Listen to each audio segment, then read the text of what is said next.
মে মাস জুড়ে ঝড় বৃষ্টি বেশি হবে তেমনটাই পূর্বাভাস দিয়েছিল আবহাওয়া দপ্তর।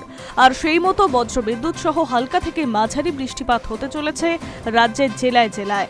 আবহাওয়া দপ্তর বলছে ঘূর্ণাবর্ত ও নিম্নচাপের অক্ষরেখা জোড়া ফলায় শনিবার দক্ষিণবঙ্গ ও উত্তরবঙ্গের একাধিক জেলায় বৃষ্টি আনবে।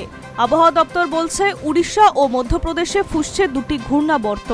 ছত্তিশগড় থেকে মণিপুর পর্যন্ত রয়েছে নিম্নচাপ অক্ষরেখা, যার কারণে প্রচুর জলীয় বাষ্প রাজ্যে, আর তার কারণে বৃষ্টি হচ্ছে।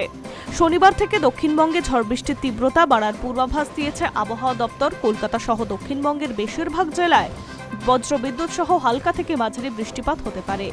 কলকাতা, হাওড়া, হুগলি, পশ্চিম মেদিনীপুর, ঝাড়গ্রাম, পুরুলিয়া, বাঁকুড়া এবং পশ্চিম বর্ধমান সহ সব জেলাতেই বিক্ষিপ্তভাবে বজ্রবিদ্যুৎ সহ বৃষ্টির সম্ভাবনা রয়েছে একাধিক জেলায়। পশ্চিম বর্ধমান, পূর্ব বর্ধমান, বাঁকুড়া, পুরুলিয়া এই 4 জেলায় মাঝারি থেকে ভারী বৃষ্টির সঙ্গে কালবৈশাখী ঝড়ের সম্ভাবনা রয়েছে। পাশাপাশি ঘন্টায় 40 থেকে 60 কিলোমিটার বেগে বইতে পারে ঝোড়ো হাওয়া। জারি হয়েছে সতর্কতা।